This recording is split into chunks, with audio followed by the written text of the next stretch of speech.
Hello everyone, this is Orlando from A Collector's Dream. And today I'm going to go back and show some cards that I haven't shown in over a year.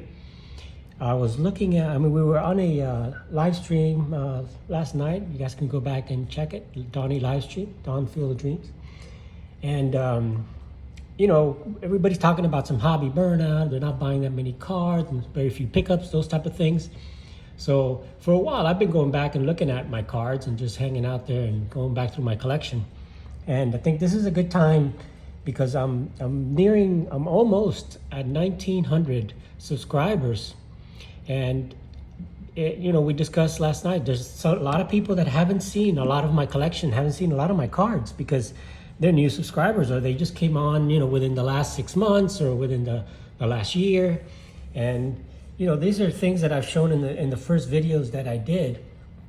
And I figured I'm going to go ahead and show my 1888 Goodwin Champions baseball players. And the Goodwin Champion set, as you know, there's a total of 50 cards in the set, but there's only 8 baseball players.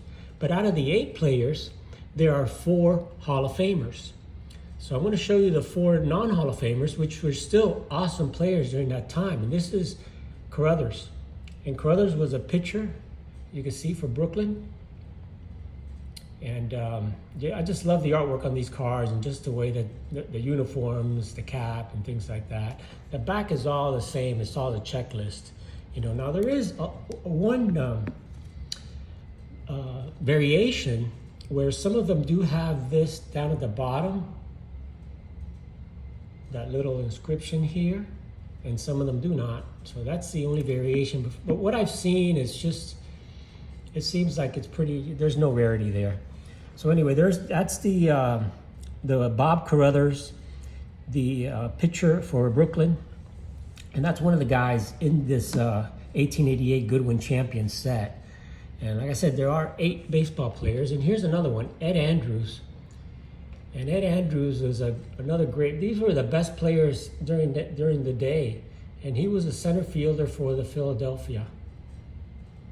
And you can see how they dress with that, they call that like a pillbox hat back in the day. And you can see most of them are gonna have mustaches, or all of them have mustaches there. Not really beards or facial hair, but mustaches. And these, again, were distributed through Old Judge and Gypsy Queen cigarettes back in 1888. And again, this is the Ed Andrews, center fielder for Philadelphia. So if you hadn't seen my 1888 Goodwin Champion cards, I'm going to be showing some of those in some of the videos. I've shown them throughout my videos here and there, but I've never really done like a little showcase. So this is the showcase of all of the baseball players from the Goodwin Champion set. So let's talk about the next one, and that's Dunlop. And Dunlop was, again, one of the great players during the day. He was the captain of the Pittsburgh team. And you could see him there, and again with the mustache, no cap on him.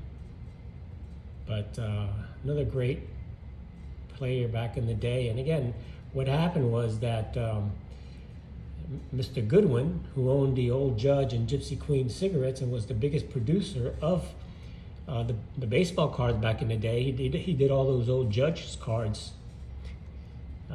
He picked the top athletes of the day back in the 1800s. And there was 50 total athletes that he picked, and he picked the top 8 baseball players. And these were the ones that he chose. And again, none of them were Hall of Fame in those days because there was no Hall of Fame. But they were well known to be the best players of the day. And you know, just love the drawings that they did with the, you know, with the hairstyle, the background, and you'll see some nicer sky backgrounds in some of the other cards that I'm going to show you. So the last non-Hall of Famer, and I did a video just for him because I think he could be a Hall of Famer, is Jack Glasscock. And like I said in my video, funny name, but awesome player. And if you look at Jack Glasscock's, stats, he actually was very, very similar and slightly better in many instances to Derek Jeter. And he was the best shortstop for Indianapolis back then. He was the best shortstop in baseball.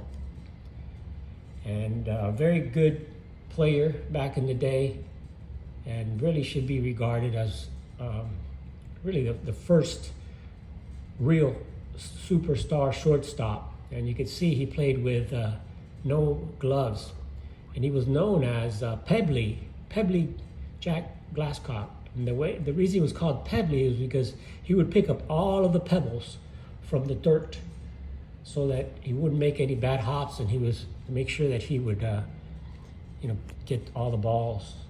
So that was Pebbly Jack Glasscock, the best shortstop of the day. They said this guy was just incredible. Very few errors, and if you look at his stats, I don't remember exactly what it is, but for someone without a glove as a shortstop, he had very few errors. So there's Jack Glasscock, and this is the only baseball player shown in this set as a full, the full uniform, the full background. The rest of them are all portrait type pictures, so this is one that's the non-portrait. It's a very desirable card in the set, very tough. All of these are very tough to come by. All of these, there's less than 50 out there, and there's a few more for the Cap Anson, King Kelly, because those are the most desirable, but there's less than 100, I think there's less than 75 for all of those. I don't remember the pop, but either way, these are all extremely tough cards from the 1800s. And the first real set of cards that were color, chromolithography. It's what we call chrome cards nowadays. The same technology used in the chrome cards was used back then, but these were all handmade. And this is the first Hall of Famer we're going to talk about, and it's Dan Brouthers. And it's pronounced Brouthers, like B-R-O-O, Brouthers. And sometimes I pronounce it Brothers because you get, that's what it looks like, but it's Dan Brouthers. And again, he was one of the best players. He was the first baseman for Detroit, one of the best players back in the day. And Dan Brouthers was called Big Dan because this guy was one of the biggest guys back in the day. He was 6'2" and 207 pounds. And back in those days, 6'2" was huge. He is a Hall of Famer. He won the 1887 World Series, and he's a 5-time batting champ. And 5-time batting champ is impressive considering he was up against Cap Anson and King Kelly and a bunch of awesome hitters back in the day. So he was a 5-time batting champ. His lifetime batting average was .342. He had a WAR of 78.7. He had over 2,300 hits, over 100 home runs back in those days, and nobody hit 100 home runs back in the 1800s with the ball the way it was and things like that. And remember, there were no fences. This was the field back in the day. So when somebody would hit a ball, you could run all the way back, and you literally had to run around the bases before and get caught. It wasn't one of those things where you're just jogging around the bases anymore. Not in those days, it wasn't. So he ended up with an 423 on base percentage, 520 slugging, and 943 OPS lifetime. So over 1,300 RBIs. One of the greatest players in the 1800s and a Hall of Famer, Dan Brouthers. The next player I'm going to show you was I consider him, and many consider him, the best pitcher of the day. And this guy was just really one of the true inventors of pitching. When they started overhand pitching and things like that, it was all fastballs. And this guy invented the changeup. He was the guy that invented the changeup. And this is my highest graded baseball player of this set, and this is a Nearman Min 8. There are no 9s in this set. Not one card from the 1888 Goodwin Champion set has ever been graded a 9. None. For any, not only baseball, any athlete, in the entire set, there are no 9s. So this just kind of gives you an idea about the 8. And there are 2 8s of Tim Keefe, and this is the best one. I've seen the other one. The other one's a little bit faded, and this one is just the best example of the 1888 Goodwin Champion Tim Keefe card that you'll ever see, because it is the best example out there. So you could take a good look at Tim Keefe. Let me tell you a little bit more about Tim Keefe. And again, the back of those cards are all, just the checklist. Tim Keefe invented the changeup. Tim Keefe is in the Hall of Fame. He won the Triple Crown in pitching back in the day. Of course, it's ERA and strikeouts and wins. He has 2 World Series championships, and he is a 3-time ERA title winner. 3 times he won the ERA. His wins, 342 wins. He has a WAR of 86.9. In those days, for a pitcher, it was incredible. His lifetime ERA is 2.63. Here's a guy that pitched over 5,000 innings and struck out over 2,500 batters, 2,564 strikeouts back in his career. That's just some incredible numbers. And those records stood for many, many, many years before they were beaten. And he was the pitcher for New York. Very desirable card. New York player, and it's Tim Keefe. So that's the Tim Keefe card. The next Hall of Fame I'm going to show you is considered to be the best player of the day, even though his numbers are not there, because unfortunately he died at 36 years old and he stopped playing at 35. And that is King Kelly. And to me, this is the most beautiful baseball card, the King Kelly card, my favorite card in my collection. Just the look of that card, the background of that card, just really, this is 1800s baseball. The cap, the tie, and the mustache, the uniform. It's just pure 1800s baseball. And he played for Boston. He also played for Chicago with Cap Anson. And King Kelly was the star of the day. It was Mike Kelly, Michael Joseph Kelly, but he was called the King. And why? Because he was really the big star back in the day. He was the Babe Ruth before Babe Ruth. He was the guy that just changed the rules. He won batting titles, and of course he is in the Hall of Fame. His batting average is .307 lifetime, and had a short career.